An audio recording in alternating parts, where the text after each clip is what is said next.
ઘોઘંબા વિસ્તરણ રેન્જ ઓફિસરે કેમેરામાં નવા પક્ષીની તસવીરો કેદ કરી.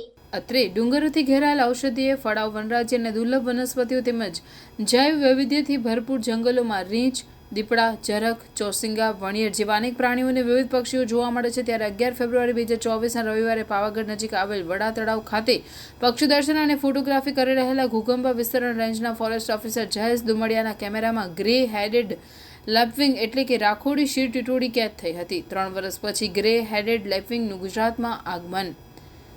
STTPS ebird.org #checklist-S97459214 મુજબ આ ટીટોડી 2021માં વડોદરા નજીકના ટીંબી તળાવમાં જોવા મળી હતી. આ ઉપરાંત એ જ વર્ષમાં કચ્છના નાના રણમાં આવેલા નવા તળાવમાં પણ જોવા મળી હતી. 2021 બાદ છેક 3 વર્ષે આ દુર્લભ ટીટોડી ગુજરાતમાં પાવાગઢ પાસે જોવા મળી છે.